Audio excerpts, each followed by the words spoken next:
I now have the pleasure of introducing our candidates and moderators. We are joined by Governor Phil Scott. Challenging him is Esther Charlestin, an educator and consultant. As I travel the state and campaign around, the one thing I hear most is people cannot afford to live here. So affordability is a priority. Winter is coming. And so it's important that people are sheltered. And right now, families are on the streets. I would focus on making sure people are housed first and then supporting them with mental health services, substance abuse, and of course, job placement. Governor Scott, of the Vermonters who have been evicted from the program this fall, many are children. What would you have to say to them? Yeah, we're working on that. We have our folks at the Agency of Human Services have been interacting with them. So I remember as an administrator knowing students going through this, I would say I see you and it's unacceptable that you're in the streets with your family. Given that extreme weather will likely continue to threaten flood-prone towns and cities, does it make sense to continue rebuilding them year after year? One of my top priorities is climate resilient communities because climate change is real. The floods that happened over the last 2 years, I believe they're coming again. And so being ready is important. To support increasing watershed resilience, moving folks who are in water plains, making sure that they're safe, it's impacting the low to middle income. And usually they're the ones that don't have the money to move. As I canvassed in Barrie after the flood and really knocked on doors asking, what do you need? I saw Vermonters come together, regardless of party lines. I saw us be Vermont strong. And so what I would say is making sure that you're getting the help that you need, being connected to your community is super important. What you will do to address the rising cost of education and its corresponding impact on property taxes. Yeah, this is the question of the day and something that we do have to address. And we tried to at the end of the session, but that was all for naught. There's a lot of cracks and teachers are needing support, students are needing support. And so to hear the amount of money we're spending, yes, it's high. And I question, where does the money that we do have, where does it go? Using property taxes to fund education, well, that's not sustainable.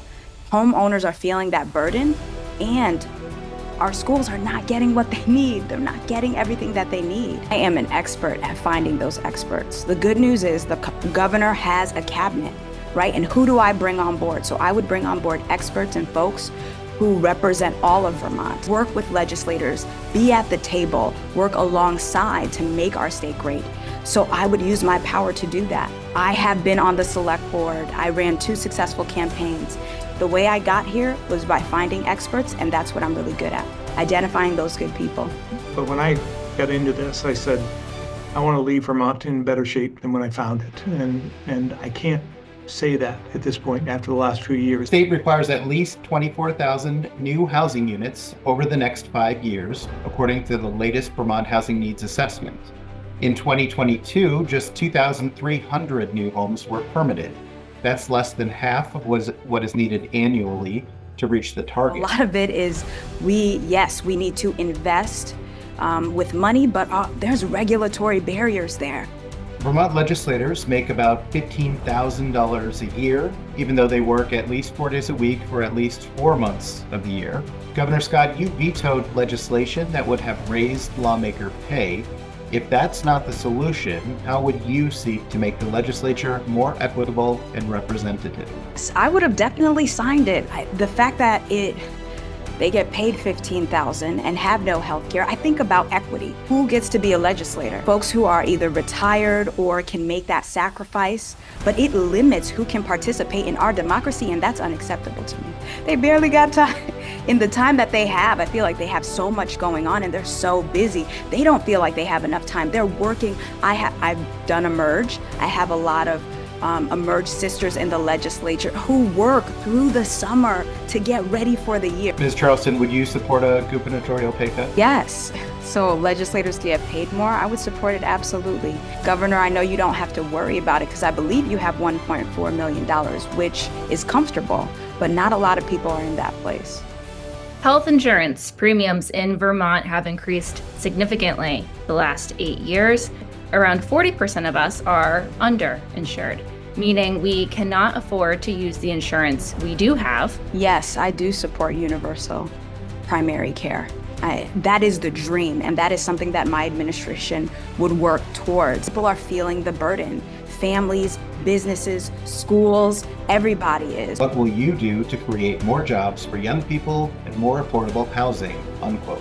I believe in trade schools, so not everybody can afford college. So making sure that young people have options to have careers, successful careers outside of college. So making sure that's strong, making sure our state schools have the financial aid they need. So if students do want to go to college, hey, I was on financial aid, student loans is still calling my name, but we'll work on that, let the president do that. Honestly, making sure that they have options so that they can stay in Vermont, because that's what we want. We need our people to stay.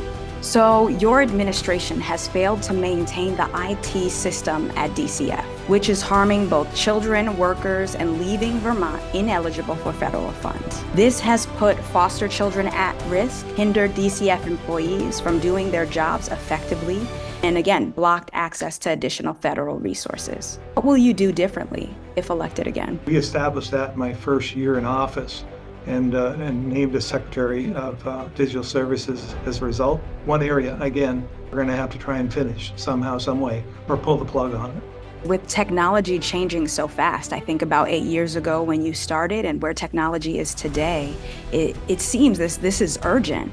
I just want to say I hope it's a top priority. Is Vermont better off now than it was 8 years ago? And we'll start with you, Governor Scott. Well, as I said, after the last 2 years, the answer is no.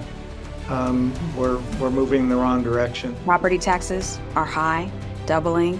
Healthcare, housing, folks can't find rentals, can't even find housing, so no, we are not. Do you support a higher marginal income tax rate on Vermonters who earn more than $500,000 a year? We'll start with you, Governor Scott. Not ready to commit to raising any taxes. Thank you. And you, Ms. Charlestin? Yes. Most concise answer we got so far. We'll now offer each of you an opportunity to make brief closing statements. Well, since I've been governor, I've been working to make Vermont more affordable while also making investments in housing and public safety, mental health, climate mitigation, and more. Unfortunately, over the last 2 years, as I've stated many times during this debate, the supermajority in the legislatures had other ideas. The question that was asked earlier, is Vermont in a better place than it was 8 years ago? When I think of property taxes, healthcare, housing, affordability, the answer is clear and it's no.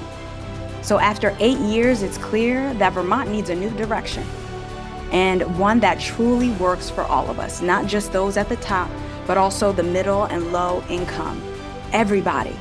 And I believe I am the candidate for you. So check me out at estherforvermont.com. Thank you.